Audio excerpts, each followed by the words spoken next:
ایک ایسا شخص جو آکسفورڈ سے تعلیم یافتہ ہو، بہترین انگریزی بولتا ہو، لیکن دوسری طرف اس نے محض 12 سال کی عمر میں اپنا پہلا قتل کیا ہو۔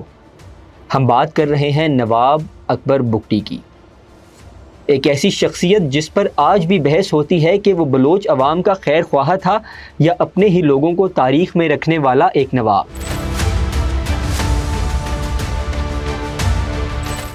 آج ہم صرف اور صرف حقائق اور تاریخ کی نظر سے دیکھیں گے کہ بلوچستان میں دہائیوں تک کیا ہوتا رہا۔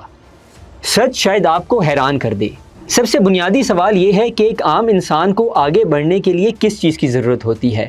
تعلیم، صحت اور روزگار کی۔ لیکن ڈیرہ بگٹی میں دہائیوں تک کیا ہوتا رہا؟ نہ سڑکیں بننے دی گئیں، نہ اسکول قائم کیے گئے اور نہ ہی اسپتال قائم کیے گئے۔ اب سوچنے والی بات یہ ہے کہ جو نواب خود آکسفورڈ سے پڑھ کر آیا تھا، اس نے اپنے قبیلے کے بچوں کو تعلیم سے محروم کیوں رکھا؟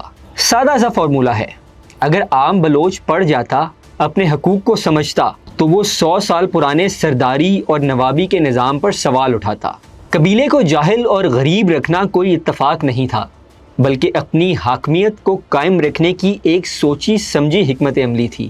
ہم اکثر سنتے ہیں کہ بلوچستان کی گیس پورے پاکستان کو ملی لیکن بلوچوں کو نہیں ملی، لیکن کیا آپ کو اس کے پیچھے کی اصل معاشی حقیقت معلوم ہے؟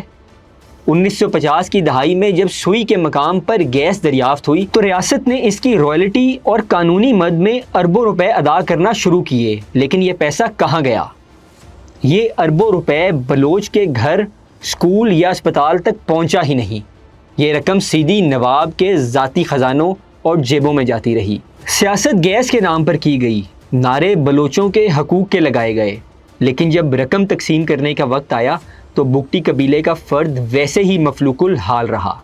ترقی کے نام پر نواب نے صرف اپنے ذاتی مفاد اور نوابی دبدبے کا تحفظ کیا۔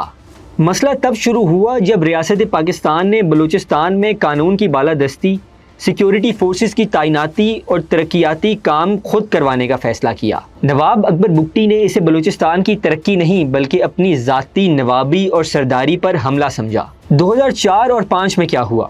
سیکیورٹی فورسز پر راکٹ باری کی گئی، قومی انفراسٹرکچر اور سوئی گیس کی پائپ لائنوں کو بموں سے اڑا دیا گیا۔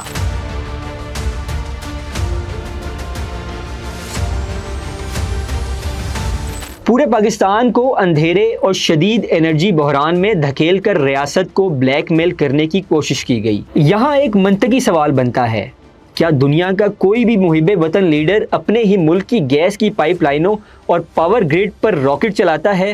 ریاست کے اندر اپنی الگ ریاست چلانے کی اجازت دنیا کا کوئی آئین نہیں دیتا۔ جب پاکستان کی فوج اور قانون نافذ کرنے والے اداروں نے آئین کی بالادستی کے لیے قدم بڑھایا تو نواب بگٹی نے عدالتوں کا سامنا کرنے یا مذاکرات سے مسائل کا حل نکالنے کے بجائے مسلح افراد کے ساتھ کولو کے غاروں کا رخ کیا۔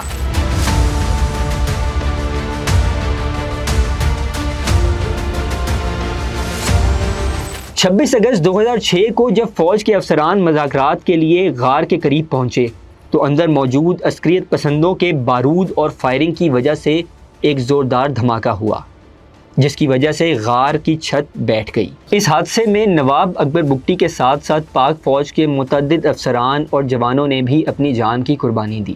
دوستو، تاریخ ہمیشہ جذباتی بیانیوں کے بجائے حقیقت کو یاد رکھتی ہے۔